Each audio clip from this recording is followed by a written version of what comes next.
LIC of India presents Union Budget 2025, co-presented by Sensodyne, co-powered by SBI, the banker to every Indian, and LIC Housing Finance Limited. Associate sponsor ACC and Ambuja Cement. আয় করে বড় ছাড় মোদি সরকারের বার্ষিক 12 লক্ষ টাকা পর্যন্ত আয় দিতে হবে না কোনো কর 7 লক্ষ থেকে আয়কর ছাড়ের ঊর্ধ্বসীমা বেড়ে দাঁড়িয়েছে 12 লক্ষ টাকা বড় খবর আজকে নিঃসন্দেহে মধ্যবিত্তের জন্য বার্ষিক 12 লক্ষ থেকে 16 লক্ষ টাকা আয় কর 15% 16 থেকে 20 লক্ষ টাকা আয় কর 20%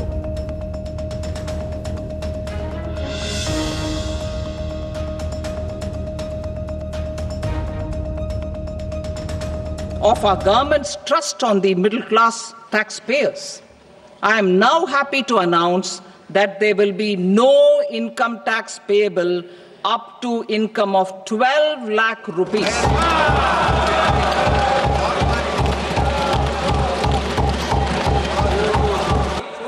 Average income of 1 lakh per month other than the special rate income such as capital gains under the new regime. This limit will be 12.75 lakh for salaried taxpayers due to the standard deduction of 75,000. Slabs and rates are being changed across the board to benefit all taxpayers. The new structure will substantially reduce the taxes of the middle class and leave more money in their hands, boosting household consumption, savings and investment. In the new tax regime, I propose to revise tax rate structures as follows. 0 to 4 lakh rupees nil, 4.8 lakh rupees to 4 to 8 lakh rupees 5%, 8 to 12 lakh rupees 10%, 12 to 16 lakh rupees 15%, 16 to 20 lakh rupees 20%, 20 to 24 lakh rupees 25%, and above 24 lakh rupees 30%. এ তো কর ছাড়ের কথা ঘোষণা করলেন কেন্দ্রীয় অর্থমন্ত্রী যেদিকে তাকিয়েছিল গোটা দেশের মধ্যবিত্ত মানুষ যারা চাকুরিজীবী নিঃসন্দেহে বড় ঘোষণা প্রত্যেকেই সে কথা বলছেন বেশ কয়েকটা পলিটিক্যাল রিঅ্যাকশন পেয়েছি তাও শুনিয়েছি শত্রুঘ্ন সিনহা সাংসদ তিনি এই মুহূর্তে কি বলছেন সরাসরি শুনুন सवाल हो या ग्रीनफील्ड एयरपोर्ट का सवाल हो या इतने और इंफ्रास्ट्रक्चर बढ़ाने की बात हो तो अच्छा लगता है बहुत अच्छा लगा है लेकिन क्या इतना ही काफी है क्या बिहार में उन्होंने पहले कितनी बड़ी बड़ी स्पेशल पैकेज की बात की थी क्या हुआ उसका इस बजट में भी उम्मीदें थी क्या हुआ जो बोली लगाई थी बिहार की 50,000 करोड़ दूं माननीय प्रधानमंत्री जी ने कहा था कि 1 लाख करोड़ दूं 75,000 करोड़ दूं 1.5 लाख करोड़ दूं क्या हो गया उसका उसके बदले उसकी तुलना में स्पेशल पैकेज इन बातों की तुलना में ये बजट का ये जो लोक लुभावना बजट बिहार को देख के पेश किया गया है वो मुझे लॉलीपॉप समान दिखता है उसकी तुलना बहरहाल जो हुआ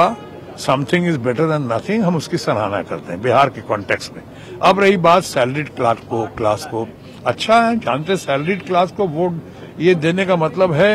कि आप वोटर्स पर नजर रख रहे हैं इसलिए मैंने कहा चुनावी बजट है ये तो बहुत पहले से हमारी मांग थी एक्सपेक्टेशन थी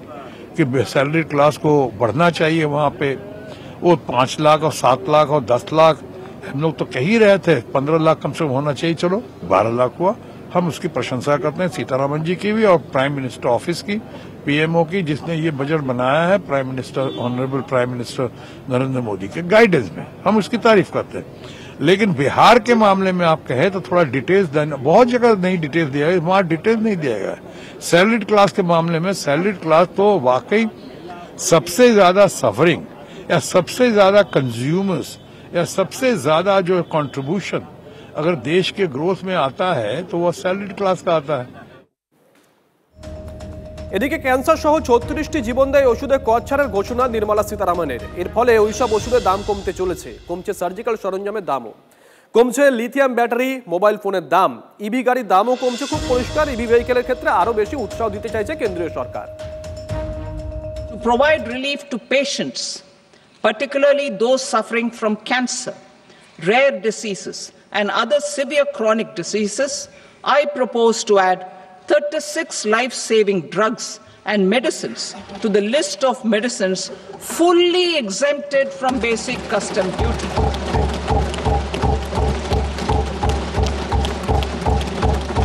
I also propose to add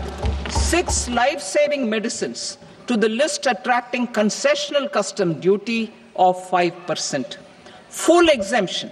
and concessional duty will also respectively apply on the bulk drugs for manufacture of the above. কেন্দ্রীয় অর্থমন্ত্রীর বাজেটের এই ঘোষণা শহরবাসী দেখছেন কিভাবে, কৌস্তব? একেবারে দেখো, আমি এই মুহূর্তে রয়েছি হাজরা যে চিত্তরঞ্জন ক্যান্সার হসপিটালে রয়েছে সেখানে যে রোগীদের পরিবারের যে সদস্যরা রয়েছে তাদের সঙ্গে আমি একটু কথা বলে নেওয়ার চেষ্টা করব যে আজকে বাজেটে ঘোষণা করা হয়েছে যে ক্যান্সার সহ যে 36টা জীবনদায়ী ওষুধ রয়েছে সেই জীবনদায়ী ওষুধের শুল্কে ছাড় দেওয়া হচ্ছে, 100% শুল্ক ছাড় দেওয়া হচ্ছে, অর্থাৎ ক্যান্সারের ওষুধের দাম কমছে। সাধারণ মানুষ হিসাবে কিভাবে দেখছেন এটা? আমি খুবই, আমাদের উপকার হবে, খুবই ভালো লাগছে। যত ওষুধের দাম কমবে ততই আমাদের মঙ্গল। আমরা চাই শুধু ক্যান্সার কেন, আরও সুগার থেকে আরম্ভ করে যাবতীয় যত অ্যান্টিবায়োটিক ওষুধ আছে তার দাম কমুক, তাতে আমাদের খুবই উপকার হবে। ক্যান্সার সহ 36টি জীবনদায়ী ওষুধের শুল্কে ছাড় দেওয়ার ঘোষণা করা হয়েছে, সাধারণ মানুষ হিসেবে কি বলবেন? অবশ্যই ভালো লাগছে আমার, কারণ ক্যান্সার যে ট্রিটমেন্টস তার যা ওষুধের দাম তাতে সাধারণ মধ্যবিত্তের নাগালের বাইরে ছিল, কিন্তু যাই হোক বিলম্বিত বোধোদয় কেন্দ্র সরকার এটা যেটা করেছেন সেটা আমি সাধুবাদ জানাই। এটা অনেক আগেই করা উচিত ছিল, যাক ভালো লাগছে। ক্যান্সার, সুগার যেগুলো মানে ট্রিটমেন্ট লং প্রসিডিওর, যেটা দীর্ঘ প্রসিডিওরে যেটা চলে, সেখানে একটা পরিবার নিঃস্ব হয়ে যায় এই ওষুধ, এত কস্টলি ওষুধ কিনতে। যাই হোক ভালো লাগছে, এটা আমি সাধুবাদ জানাই কেন্দ্র সরকারকে। একেবারেই শুভজিৎ, শহরবাসী কি যেমনটা বলছেন যে একটা পরিবার নিঃস্ব হয়ে যায়, এই জায়গায় দাঁড়িয়ে ওষুধের দাম কমা নিঃসন্দেহে তাদের কাছে একটা ভালো খবর। অর্থাৎ আজকে যে বাজেট পেশ হয়েছে তাতে এই যে ক্যান্সার সহ যে 36টা যে জীবনদায়ী ওষুধ, সেই জীবনদায়ী ওষুধের শুল্কে যে ছাড় দেওয়ার কথা ঘোষণা করা হয়েছে, তাতে কিন্তু কলকাতা শহরবাসীর যে সমস্ত পরিবারের যে সদস্যরা, পরিবারের পরিজনরা রয়েছেন তারা কিন্তু যথেষ্ট আশাবাদী এবং তারা কিন্তু যথেষ্ট খুশি বলা যেতে পারে। সঙ্গে থাকা কৌস্তব, নিউজ রুমে চলে যাই।